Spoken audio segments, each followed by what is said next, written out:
That winter, Madison was cold enough to bite into the skin. Snow blanketed the lawns around the dorms, and Lake Mendota resembled a silent gray mirror, riddled with tiny cracks like someone's breath trying to stifle a sob. I, Franklin, a second-year communications major, always thought winter was something that drew people closer. Like the chill forces you to seek shelter, to find someone to lean on. I never imagined winter could also be the season that steals away the most precious thing. But that came later. When Landon entered my life, everything was just beginning. I met him on a windy morning in the campus quad, clutching a hot chocolate and trying to convince myself that an 8 a.m. class wasn't a life-destroying decision. The wind whipped up the last golden leaves of the season in swirls before me. And amid that white expanse, a figure barreled past and nearly crashed right into me. I stumbled. My hot chocolate almost spilled, but a hand, strangely warm, gripped my wrist tightly. "Sorry, I didn't see you," he said, his breath puffing out in white clouds. I looked up, and what hit me was a face that made me pause. The kind of face you see once and remember forever. Sharp angles, amber eyes bright like sunlight piercing through trees after a snowfall, and a smile that could easily disarm you. Landon. I didn't know his name then, but somehow it felt like I'd known him for ages. "It's fine," I mumbled awkwardly. "As long as you didn't spill my morning lifesaver." He laughed, a clean sound like bells. "Fair deal. Anyway, I'm running to football practice, kinda in a rush." "Oh right." The team hoodie gave it away. "What position do you play?" I asked, not because I cared about football, but because I wanted to stretch the conversation beyond a few seconds. "Wide receiver." He shrugged. "Run fast and catch balls, that sort of thing." "Sounds impressive." "You heading to class?" Landon asked back. "Yeah, mass media analysis. Riveting stuff," I said, then cringed at how old-manish I sounded. Landon tilted his head, squinting with a grin. "You don't seem like the type for something that dry." I laughed. "Oh, thanks. I guess I have a bright winter vibe or something." He made a kinda face and said, "See you later, chocolate boy." Before I could react, he was gone. Chocolate boy. I stood there, wind whipping through my coat, my cheeks heating up. Not from the hot drink, but from a guy who looked like he stepped out of a sports poster calling me that. I didn't think I'd see him again so soon. But 3 days later, Landon showed up at the library, right at my table. I was scribbling an essay on digital mass media when I heard someone pull out the chair across from me. Looked up, it was him, smile intact. "I remember you," Landon said. "God, who says that to someone like me?" "You remember because you almost knocked me over that morning?" I tried to keep my voice steady. "No. I remember because you had that really tasty-looking hot chocolate." He winked. "And you look fun." "I look fun. Like, you make wherever I sit less sleepy." I laughed. Talking to him was so easy. Somehow, like Landon had something that made everything around him lighter. I used to joke to myself that a guy like me, skinny, glasses-wearing, introspective, a bit too sensitive, only attracted stray cats, not a handsome, confident wide receiver with a warmth like winter sun. "I'm Franklin," I said. "I know. Your student ID was poking out of your coat pocket." Landon pointed, making me blush in embarrassment. "I'm Landon." "Do you like winter, Franklin?" "Yeah. Winter makes people closer," I replied without thinking, sounding a bit too rosy. He tilted his head. "Weird. I always thought winter pushes people apart." I frowned. "Why?" "Because everyone's too busy enduring the cold. Everyone zips up their coats and retreats into their own worlds. No one notices anyone else," he said, then turned to the window.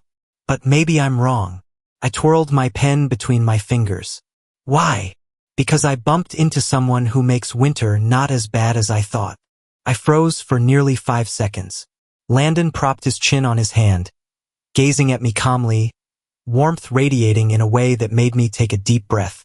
That was the first moment my chest tightened in a very dangerous way. A feeling that makes you want to run and stay forever at the same time. I didn't know what Landon was thinking then, but I knew I was starting to like him in the way I'd avoided my whole life. the dangerous, simmering kind that always arrives on the coldest days. And ironically, it's the kind of affection that can turn winter into a year-long ache. We started seeing each other more. Not planned. No schedules. But always when I needed it or he did. At the library, the little coffee shop across from the humanities building, or even the lawn by the stadium where Landon snacked after practice. He told me about the team, the pressure of the league keeping him up at night.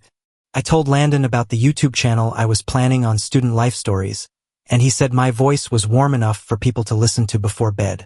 We grew close naturally, but in every smile of Landon's, sometimes I saw a little crack, a fleeting shadow that appeared and vanished. And I didn't know that shadow would be the thing pulling me into the cruelest winter of my life. If I said that time was like warm golden light in a snowy afternoon, it wouldn't be wrong. In Madison, the winter sun sets early, and the cold descends like it wants to swallow the whole campus. Yet every time I stepped into that little coffee shop by Humanities and saw Landon there, hoodie rumpled, hair damp with post-practice sweat, fingers tapping lightly on his latte, I felt the room brighten by a few degrees. "You're right on time again," Landon said as I pulled out a chair. "I know. I have a radar for detecting weary wide receivers," I joked, hiding the slight tremor in my voice. He chuckled softly, the kind that made his eyes crinkle. I still couldn't get used to how my heart jumped every time I saw that smile. Normally, I'm not the type to fall easily, but Landon was different. He had something that demolished every defense I'd built since high school. "Franklin," he stirred his latte, glancing at me. "You look a bit tired today. Just up late on an essay." I propped my chin. "I'm probably aging fast." "Well," Landon squinted. "I'm a little worried about you." I nearly choked on my hot chocolate. "Worried about what?" I'm fine. He twirled the spoon, voice quieter. "I'm just afraid you're burning yourself out. You're the type who takes everything on yourself." That was something very few people noticed. Very few. I looked at his hands, the knuckles, veins, light calluses from training. Hands capable of steadying my wrist in the winter wind, and delicate enough to notice things I didn't say. How could someone be so strong and fragile at once? After that, our evenings often involved walks after his practice. We'd circle the lawn by the stadium, where snow piled in glowing patches under the lights. Landon told me about high school, big games, expectations, endless praise that made you think he was born to be strong. "But sometimes," he said, kicking lightly at the snow underfoot, "I wish people would let me just be me." "I get it," I replied. I don't know what made me say it so firmly. Maybe because every time I looked at Landon, I saw two people coexisting. A radiant Landon on the field, and a Landon hiding under thick coats, warming his hands with his breath. "I see you," I added. He turned, his eyes gleaming with something soft enough to touch. "See what?" "I see the real you, when you don't have to run faster or be stronger than anyone. When you're just Landon." The biting wind blew through. Landon said nothing, but he stood a little closer to me, close enough that his breath mingled with the air in front of me. "Franklin," Landon said, his voice husky like it was just for me, "you make winter less lonely." I wanted to ask, "What about me? Do you make me less lonely?" But I didn't dare. Instead, I just said lightly, I'm glad. That night, back at the dorm, I couldn't sleep. I lay there replaying how Landon looked at me, the moment his shoulder brushed mine in the strong wind. Everything between us felt like a thin thread, unspoken, but both of us knew we were stepping into dangerous territory. I tried to find a simple explanation, just friends, just winter feelings, just me being too sensitive. But I knew I was lying to myself. I liked Landon, and not the kind that fades like winter breath. It was deep, heavy, and it scared me. A week later, Landon said he wanted to take me to the stadium at night. Snow had stopped falling, but the wind still stung my face. The vast field was empty except for us, golden lights casting long shadows on the trampled snow. "I always thought this place was scary," I said. "Scared of what?" Landon bounced a ball back and forth with his toe, breath in white puffs. It's my second home. That's what makes it scary. I half joked. Landon stopped, looking at me. Do you know when I first noticed you? My mind went to our bump-in. But Landon shook his head. Not then, he said. It was a few weeks earlier. You were filming a video behind the humanities building, talking about student loneliness in winter. I was standing far away and overheard. I froze. I didn't know anyone was listening. I was. Landon shoved his hands into his hoodie pockets. And I thought, he's speaking for me. I felt my eyes heat up. Somehow that hit exactly what I'd always tried to hide. Why tell me this now? I asked. Landon took a deep breath, his amber eyes darkening. Because I'm not sure I have the courage to stay on the sidelines of everything this winter. I looked at him. Seconds passed. No one spoke. Just the wind, the crunch of snow underfoot, and between us a distance so small one step could erase it. Franklin, Landon whispered. I'm not just lonely because of winter. My heart tightened. Then, because of what? Landon looked down, then up, his eyes like they were battling something heavy. Because I like someone. That's good. I swallowed dryly. Who is it? A sad smile tugged at his lips. The person I'm afraid will leave me right when I need them most. My heart dropped hard enough to hurt. Landon, I said softly, but he just shook his head. I don't want to make you uncomfortable. I just wanted you to know. I wanted to step forward, hug him, tell him I wouldn't go anywhere. But my feet were frozen. And in that silence, winter suddenly felt colder than ever. After that day, something shifted between me and Landon. But it wasn't clear. Like two people standing next to each other in a dark room, knowing there's a door to open, but neither daring to touch the handle. Our meetings continued.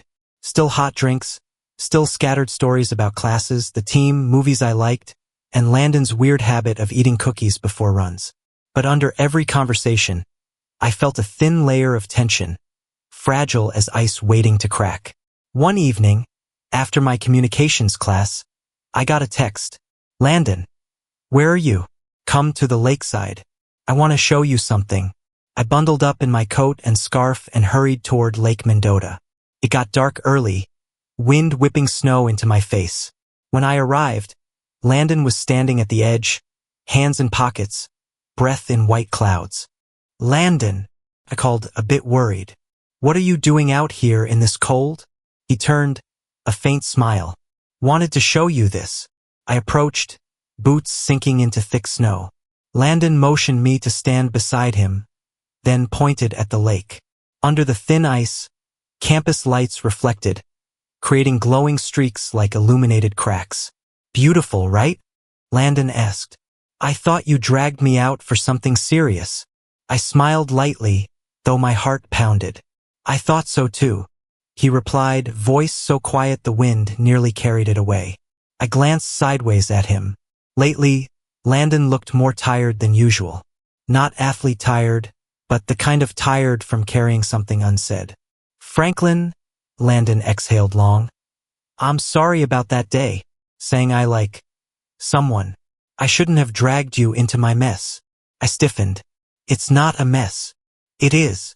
He turned to me, eyes full of sorrow. I'm not someone who lets people into my life easily, and I'm definitely not good for anyone. I frowned. Landon, what are you talking about? You wouldn't understand. Then tell me so I can. I don't want you to see the ugly parts of me. Landon whispered softly. I've disappointed so many people already. I shook my head, not thinking. I'm not them.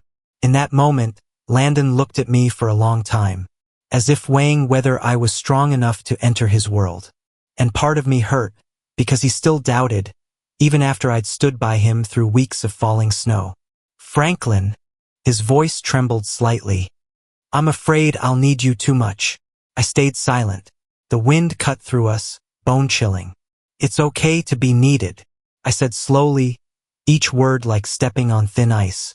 Everyone has the right to need someone. Landon pressed his lips together. He didn't look at me anymore, just at the frozen lake. I'm not used to it, he whispered. As soon as someone gets too close, I mess up. I want them to stay, but I push them away. I felt like a hand was squeezing my chest hard. You haven't pushed me, I said softly. Not because I don't want to, Landon replied, but because you make me feel at ease. And that's scary. I wanted to say don't be scared. I wanted to say I'm here. I wanted to say I like you. But I stood there, holding my breath, just letting Landon continue. I've never liked anyone like this, he confessed. Never wanted to keep someone this close.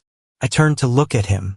His hair was tousled by the wind, and in the dim golden light, those amber eyes gazed at me with immense effort, the kind of effort from someone wanting to believe but still fearing betrayal. I opened my mouth. Landon, He shook his head immediately. No. Don't say it. He cut in, voice cracking slightly. I don't want you to have to respond. Just let me stay by your side like this. Okay? I swallowed the lump in my throat. Okay, I replied. We stood side by side, watching the silent lake. No one said more, but that silence wasn't comfortable. It was the silence of two hearts drawing too close, yet afraid to take the final step. After that night, Landon became erratic. Some days he'd text me all day, talking about classes, practice, the new playlist I sent that he was obsessed with. Other days I'd sit in the coffee shop for over an hour with no sign of him as promised. Those days, I'd get a short message. Landon. Sorry, can't make it. I didn't ask more, afraid of pressuring him. But my heart felt like it was being lightly scratched each day. Sometimes I wondered, did I do something wrong? Is he trying to pull away? Am I just temporary warmth for him? But then on days Landon suddenly appeared, seeking me out in a crowded library just to bring a hot chocolate. I'd soften. You look sad, Landon said, setting the cup down. I'm not. I forced a smile. I know you. He sat beside me, shoulder brushing mine. I always know. That line, both comfort and cut. Because I realized I needed Landon more each day. And Landon was near then far, like the lake thawing and freezing over and over. I didn't know what the essence of it was, but I knew winter was still very long. And something in Landon was changing. A thing I hadn't grasped yet, but was poised to take away the warmth he'd brought. The last week before winter break, Madison was so cold that breath turned to thick white mist instantly. I pulled my scarf up over half my face as I stepped out of the humanities building. The sky was a deep purple, casting an eerie silence over campus. Like everything was holding its breath for true winter to hit. I waited for Landon at the familiar little coffee shop. He said 7 p.m., but the clock ticked to 7:40 with no familiar figure. I pulled out my phone, fingers numb from the cold. Franklin, you coming soon? No reply. I lowered my hand, trying to reassure myself he was just delayed by extended practice or called back by the coach. But truthfully, my heart raced and my stomach twisted. An hour later, I decided to go find him. But as I reached the door, my phone buzzed. Landon, meet me at the stadium? I'm sorry. Need you. Those last two words were enough to make me walk faster than usual. Snow crunched under my boots, wind slicing my ears like knives. When I reached the stadium, Landon was sitting on the top bleacher step, head in hands, looking unusually small for a tall athlete. I climbed up, sat beside him. Landon, what's wrong? He looked up. Stadium lights hit his face, revealing red, weary eyes. Landon inhaled sharply, like holding something inside. I just argued with the coach. Why? Because I missed 2 recent practices, he said, voice dropping. I lost focus. I looked at him closer. Deep dark circles, hollower cheeks, even his large hands trembling. Landon, what's turned you? Like this? Franklin. He gripped the seat edge, knuckles whitening. Remember when I said I'm afraid of needing someone too much? I remember. Landon turned to me, amber eyes shattered like broken ice. It's happening with you. The air around me froze. I breathed heavily. I don't think that's bad. But for me it is. Landon whispered. I don't know what to do with this feeling. I want you near me every day.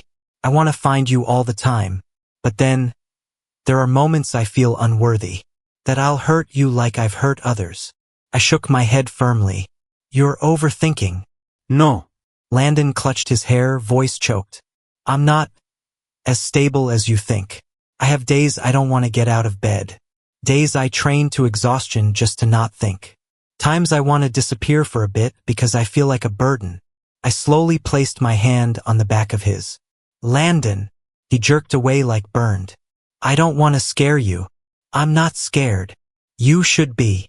He laughed, a fractured sound. Because I don't know when I'll drag you down. I can handle it. No, Franklin. Landon bit his lip until it bled. I don't want you to save me. Not you. I felt that slice into my chest.